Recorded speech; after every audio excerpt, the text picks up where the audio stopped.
जिंदा लोग हिंदू लोग जलाए गए थे, बहुत ज़्यादा न्याय हुआ था। और वो फाइल इस तरह दबाएगी कि उसे मालूम न पड़े। और न्याय तो मिलना ही चाहिए। न्याय एक ऐसी चीज़ है जब भी मिल जाए, देर से सही मिले तो, पर मुझे नहीं लगता कि जब तक इसकी पूरी जड़ पर हम लोग जाएंगे, संभल क्यों, कैसे, किस ढंग से, कितने लोगों ने उस पर हिंदुओं के साथ अन्याय किया, कितने लोग बस गए, हिंदुओं को पलायन करना पड़ा, हिंदू मंदिरों को पर कब्जा कर लिया गया, हिंदुओं को जाने नहीं दिया गया।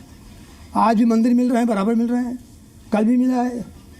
तो ये पूरा का पूरा फाइल खुले और एक ऐसा मामला बने। आप कह रहे हैं कि पूरी की पूरी ये फाइल खुले, 46 साल पुरानी ये फाइल खुले। मुझे ये बताइए कि ये फाइल अब खोलने की बात और मांग क्यों हो रही है? जब वहां पर मंदिर मिला उसके बाद ही ये डिमांड क्यों हो रही है? इससे पहले क्यों नहीं हुई? 46 सालों तक ये आवाज क्यों नहीं उठी? देखिए, हिंदू जनता थोड़ा सा बहुत भीड़ हुआ है, इसलिए वो लोग ज़्यादा दंगे फसाद नहीं रहते। परंतु जब जो घटना 24 नवंबर को हुई, उसने पुराने जग में कुरेद दिए और वो पुराने जग याद दिलाने लगे किस तरह से क्या हुआ था। 24 नवंबर को वाहन चलाए गए, पुलिस के लोग मारे गए, दंगा फसाद हुआ, सरकारी संपत्ति को नुकसान पहुंचा, जिसकी वजह से दो गुटों में गोली चली और लोग मरे। बड़ी दुख की बात है, जो मरे, जो भी मरा। तब पुनरावृत्ति हुई, याद आया कि 78 में भी ऐसे हुआ था।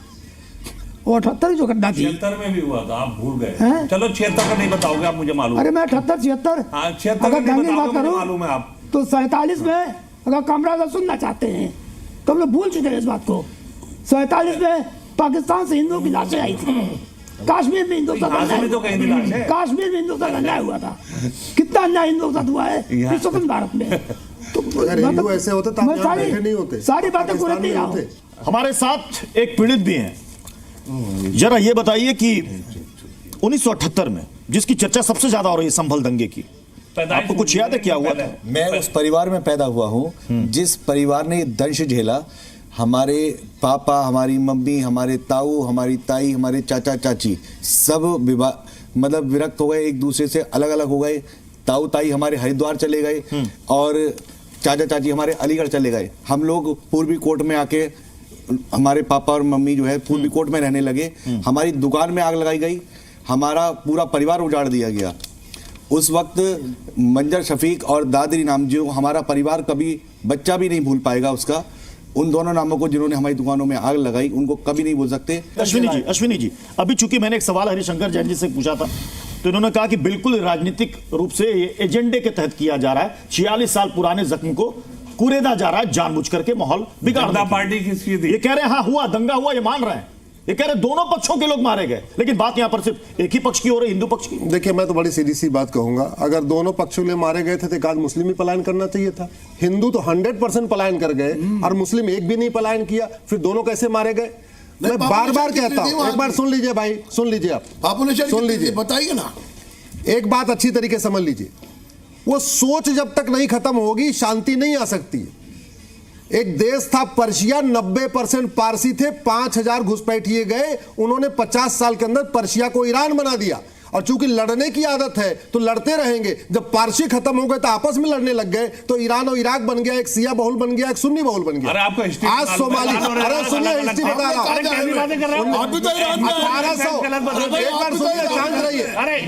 1805 में पंडित नंदराम टिक्कू, 1805 में पंडित नंद, एक बार सुन लीजिए भाई, हिस्टोरिकल फैक्ट गलत, शांत रहिए आप, अपनी बीच मत बोलिए ऐसे। ऐसे नहीं करते, ऐसे नहीं करते। आप गलत क्यों बता रहे हैं?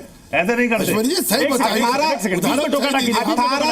कामरान जी, जब आप कह रहे थे बीच में किसी ने नहीं टोका आपको, तो बीच में इनकी हमेशा बात हो गई है। हिस्टोरिकल फैक्ट गलत बता रहे हैं। कचहरी है, इसलिए थोड़ा सा डेकोरेट, ये वो आम बहस नहीं है कि कहीं भी आप शोर मचा रहे हैं। अब मैं सोच पे आ रहा हूं जी। जिस सोच ने पर्सिया के इन सारे पर्सियों को भगा दिया, फाली नरीमन यहां भाग के आए, पार्टी वाला साहब यहां भाग के आए, सौली सोराबजी यहां भाग के आए और पूरा का पूरा वहां इस्लामाइजेशन कर दिया। उसी सोच ने 1805 में पंडित नंदराम टिक्कू अफगानिस्तान के प्रधानमंत्री थे, उनको खदेड़ा। उसी सोच ने कश्मीर से खदेड़ा।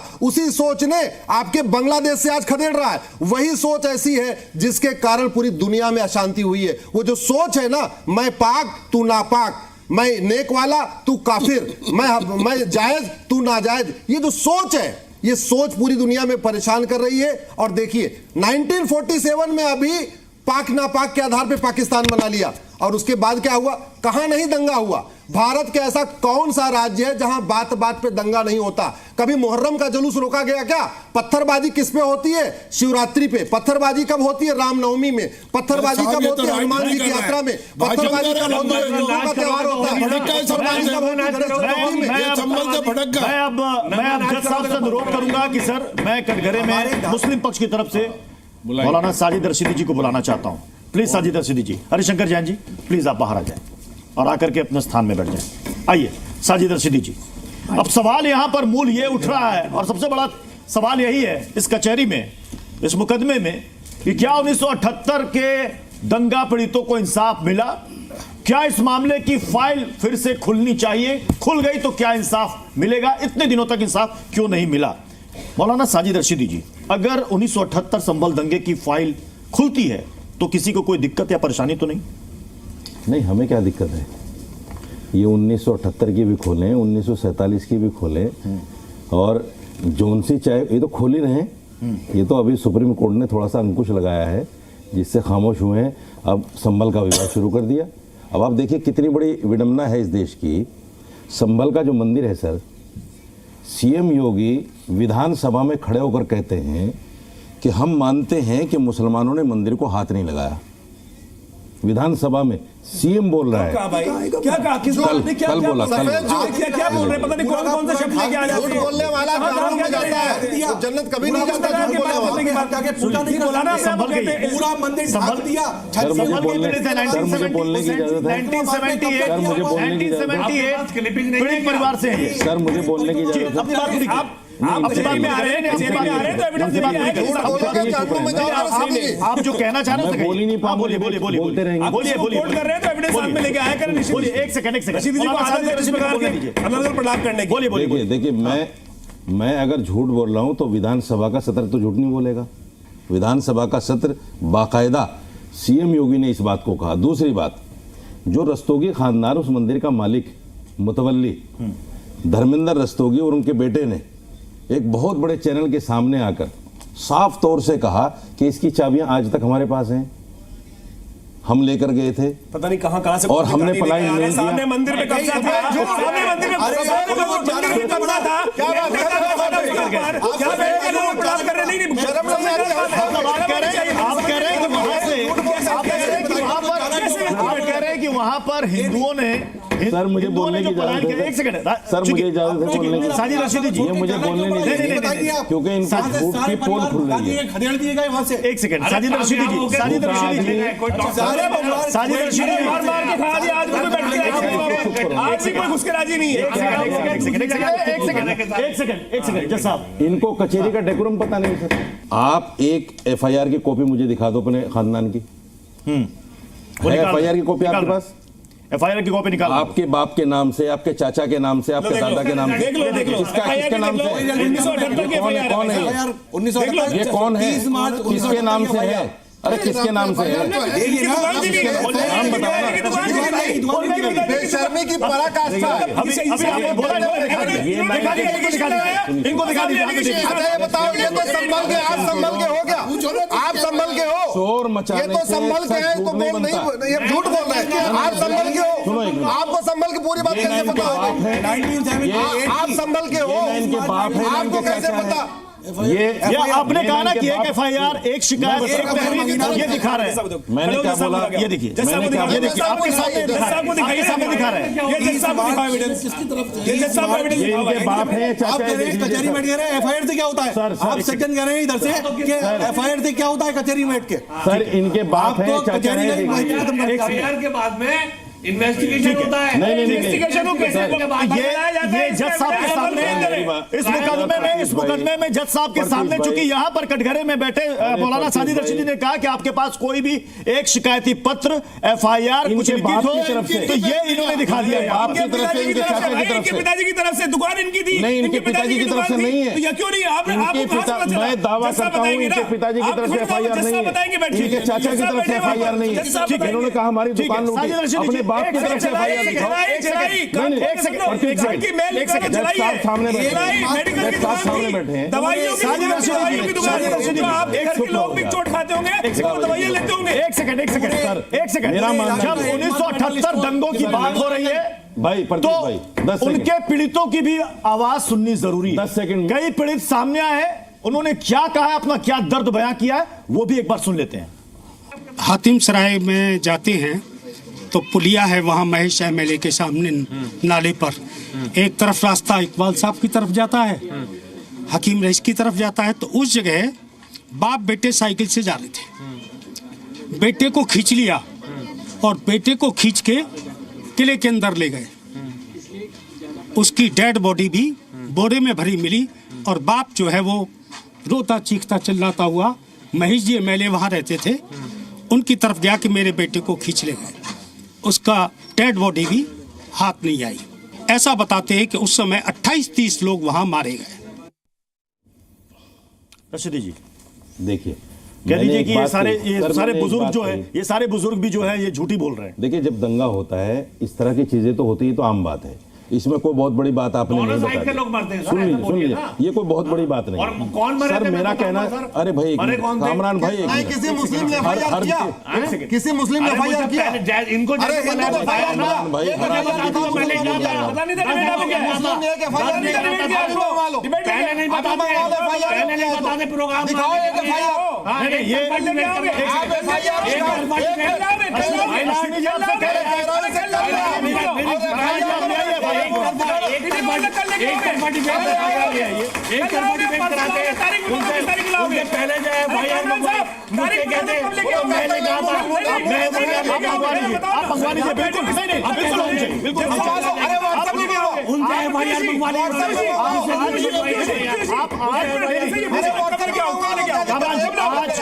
एक हफ्ते में कभी भी ले कोई नहीं है भाई,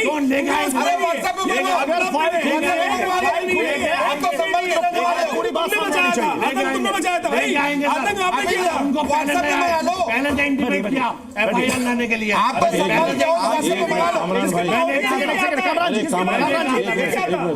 क्षेत्रीय वासिंदे यहाँ पे पुलिस नहीं घुस सकती थी। बैठे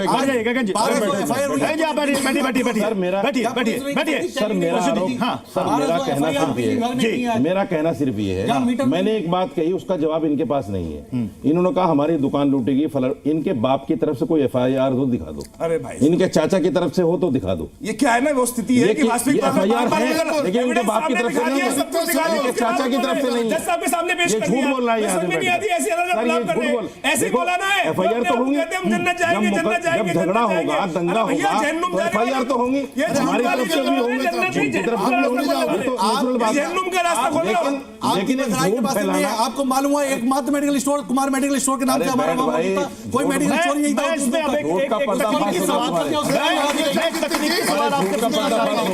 अश्विनी जी, एक तकनीकी सवाल है, झूठ का पर्दाफाश हो गया, कोई पीड़ित तुम्हारे झूठ का पर्दाफाश हो गया, इनको भी मालूम है हमारी मेडिकल स्टोर में फाइल फिर से खोलिए, हमें इंसाफ नहीं मिला, तुम्हारा झूठ चला गया टीवी पे, तभी ये मामला खुलेगा। आपके या झूठ अगर बोलने सरकार से चाहे, सारी सच्चाई झूठ नहीं हो सकती।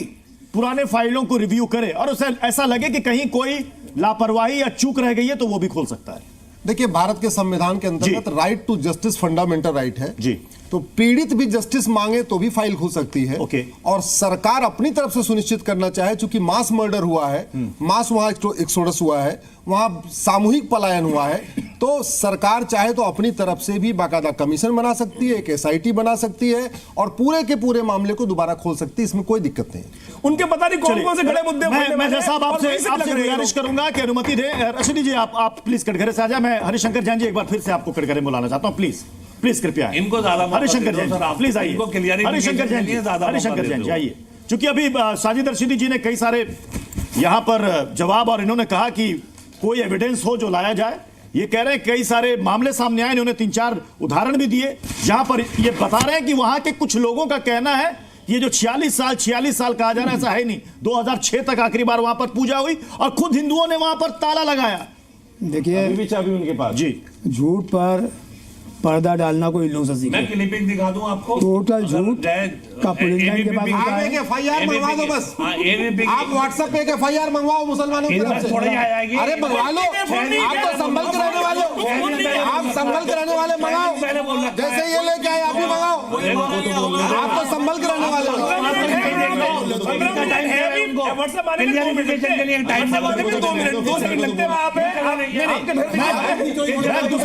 जवाब दूं उससे पहले के और बयान हमारे सामने उन्हें एक बार सुन लेते हैं, प्लीज लेके जो बयान।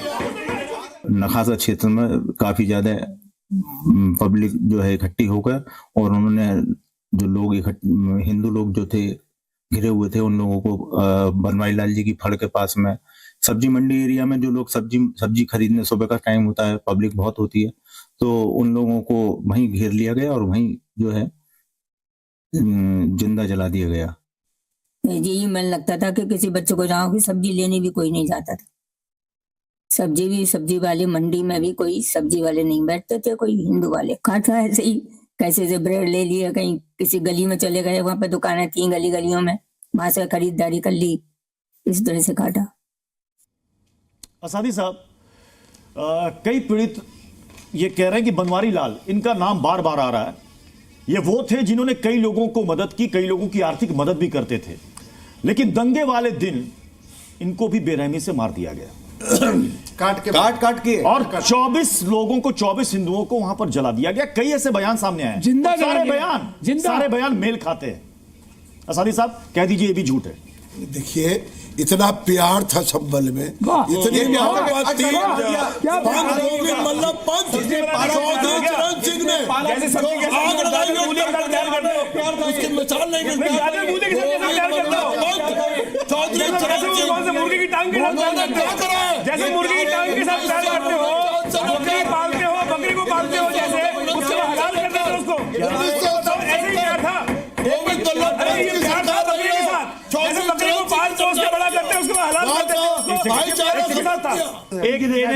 एक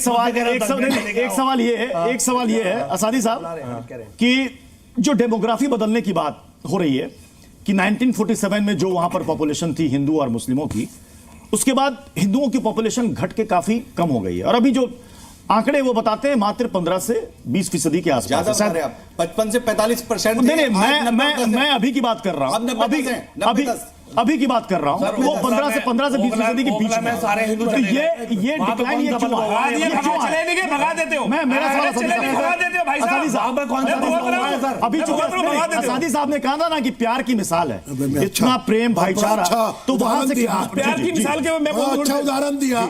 या पीड़ित बैठे हुए हैं, उस समय की पॉपुलेशन क्या थी, उस समय क्या जिला था, 50-50 क्या वो तहसील थी, उस समय मौजा था वो, और मौजा कहते हैं गांव को। गांव की आबादी में जब पढ़ा लिखा लोग आ जाते हैं और पढ़ लिख जाते हैं तो वो शहर की ओर फ्लाइंग करते हैं।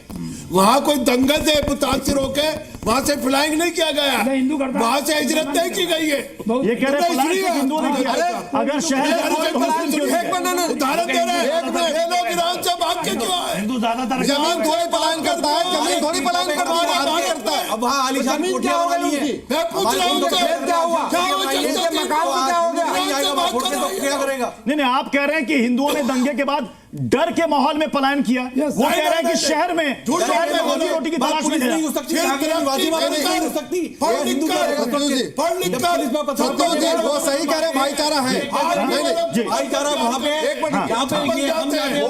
वो सही कह रहे हैं कि मुस्लिम हिंदुओं के साथ भाईचारा निभाते हैं, लेकिन उतना ही भाईचारा है जितना बकरी के साथ है, जितना बकरे के साथ है, जितना मुर्गी के साथ है, जितना मुर्गे के साथ उतना भाईचारा है।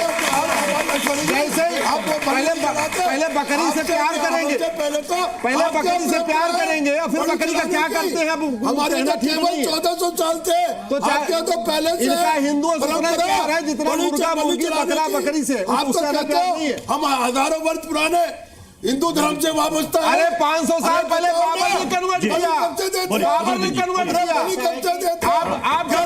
आपके परदादा भी किसान थे, आपके परदादा भी किसान थे। उदाहरण उसका जवाब ये है, देखिए मैं आपको बता दूं, ये हमारे जो भाई आए हुए हैं जी, जो ये कह रहे हैं कि अब मैं पीड़ित हूँ, मुझे लग नहीं रहा कि वो पीड़ित हैं। उनसे मौलाना ने जिक्र किया कि आप अपने एक भाई की, भतीजे की, चचा की या ताऊ की एक हमें एप्लीकेशन दीजिए। वो जब दंगा हुआ, दंगा होने के साथ साथ वो दोनों तरफ से एप्लीकेशन आई, लेकिन एप्लीकेशन आने के साथ साथ वो सबके उठा करके दे देंगे, उनसे मांगी गई। ये तो एक मिशन के तहत ये काम हो रहा है, हमें भी बता दीजिए, हम भी एक आदमी को संभल से उठा करके ले आते, पेश कर देते। आप ले आओ, नोएडा की पुलिस पूछताछ भी करेगी। इधर से सवाल लेना चाहता हूँ। 1978 संभल दंगा, क्या पीड़ितों को इंसाफ मिला, नहीं मिला? नहीं मिला, उनको इंसाफ नहीं मिला। जितने भी हिंदू को जो भी पीड़ित थे उनको इंसाफ नहीं मिला था। तो उनको इंसाफ के लिए अपील करनी चाहिए, फिर से फाइल खुलवानी चाहिए जी, मिलनी चाहिए, उनको इंसाफ मिलना चाहिए। ठीक है, आप जी हाँ बताइए।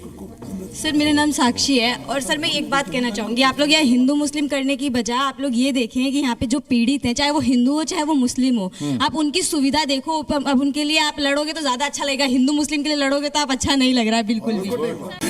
46 साल के बाद ये फाइल फिर से खोलने की बात हो रही है संभल दंगे की, क्या इंसाफ मिल जाएगा? देखिए, न्याय को का जिसको कहते हैं गला घोट दिया गया, तो हिंदुओं के लिए 1978 के दंगे के जो जर्म थे वो बिल्कुल दबा दिए गए, जिसमें जिंदा लोग, हिंदू लोग जलाए गए थे, बहुत ज़्यादा न्याय हुआ था। और वो फाइल इस तरह दबाएगी कि उसे मालूम न पड़े, और न्याय तो मिलना ही चाहिए। न्याय एक ऐसी चीज़ है, जब भी मिल जाए, देर से सही मिले तो, पर मुझे नहीं लगता कि जब तक इसकी पूरी जड़ पर हम लोग जाएंगे, संभल क्यों, कैसे, किस ढंग से, कितने लोगों ने उस पर हिंदुओं के साथ अन्याय किया, कितने लोग बस गए, हिंदुओं को पलायन करना पड़ा, हिंदू मंदिरों को पर कब्जा कर लिया गया, हिंदुओं को जाने नहीं दिया गया। आज भी मंदिर मिल रहे हैं, बराबर मिल रहे हैं, कल भी मिला है। तो ये पूरा का पूरा फाइल खुले और एक ऐसा मामला बने। आप कह रहे हैं कि पूरी की पूरी ये फाइल खुले, 46 साल पुरानी ये फाइल खुले। मुझे ये बताइए कि ये फाइल अब खोलने की बात और मांग क्यों हो रही है? जब वहां पर मंदिर मिला उसके बाद ही ये डिमांड क्यों हो रही है? इससे पहले क्यों नहीं हुई? 46 सालों तक ये आवाज क्यों नहीं उठी? देखिए, हिंदू जनता थोड़ा सा बहुत भीड़ हुआ है, इसलिए वो लोग ज़्यादा दंगे फसाद नहीं रहते। परंतु जब जो घटना 24 नवंबर को हुई, उसने पुराने जख्म कुरेद दिए, और वो पुराने जख्म याद दिलाने लगे किस तरह से क्या हुआ था।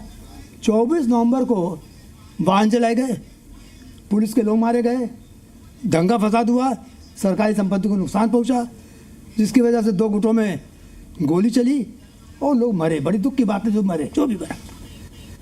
तब पुनरावृत्ति हुई, याद आया कि 78 में भी ऐसे हुआ था, और 78 जो घटना थी 76 में भी हुआ था, आप भूल गए। चलो 76 का नहीं बताओगे आप, मुझे मालूम। अरे मैं 78, 76 अगर दंगे की बात करूं मालूम है आप तो 47 में अगर कमरा से सुनना चाहते हैं तो हम लोग भूल चुके हैं इस बात को।